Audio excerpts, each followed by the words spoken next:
जय गजानन। स्वागत है आप सभी का आपके YouTube चैनल श्री गणेश में। आज हम गणेश पुराण के 5वें और 6वें अध्याय पर प्रकाश डालने वाले हैं। 5वां अध्याय इस प्रकार है। तदंतर राजा सोमकांत अपनी पत्नी सुधर्मा और 2 अमात्यों सुबल और ज्ञानगम्य नामक 2 अमात्यों के साथ एक दुर्गम वन में पहुंचा। वह वन अधिक विशाल और घना था। वहाँ सूर्य की प्रकाश का उचित प्रकार से पहुँच पाना भी मुश्किल था। अत्यधिक पैदल यात्रा करने से वे सभी थक गए थे। उन्होंने एक स्थान में विश्राम करने का निश्चय किया। तभी वे एक सरोवर के निकट पहुँचे, जहाँ उस सरोवर में कई जलीय पशु थे और विभिन्न फल फूल के वृक्ष वहाँ लगे हुए थे।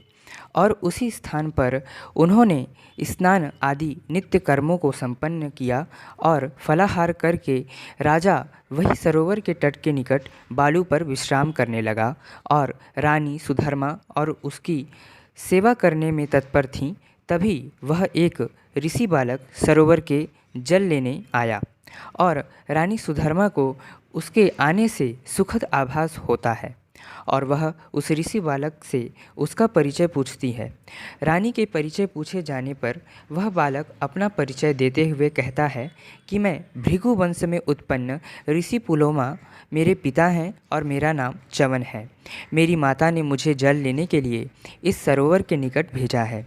इस प्रकार च्यवन भी रानी से उसके पास खून पीप से सने हुए रोगग्रस्त राजा सोमकांत के विषय में पूछे जाने पर रानी सुधर्मा ने उसे समस्त वृतांत सुनाते हुए अपने पति का परिचय दिया और अपने पूर्व में बिताए राज्य सुख और राजा के कुष्ठग्रस्त होने के विषय में बताया।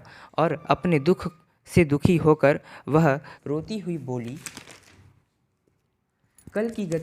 काल की गति अति विचित्र है।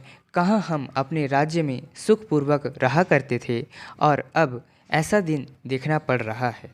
इस प्रकार गणेश पुराण का 5वां अध्याय संपूर्ण हुआ। आइए अब हम 6ठे अध्याय पर प्रकाश डालते हैं।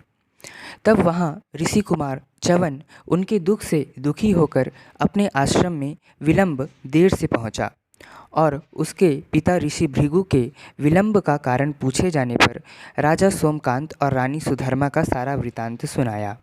तब ऋषि भृगु ने च्यवन को पुनः वन भेजकर उन राजा रानी के दुख का निवारण करने हेतु उन्हें अपने आश्रम में लाने को कहा और च्यवन अपने पिता की आज्ञा का पालन करते हुए पुनः उन्हें बुलाने हेतु गया और भृगु ऋषि के बुलाए जाने पर प्रसन्नचित्त होकर वे राजा और रानी और उनके अमात्य आश्रम में आए।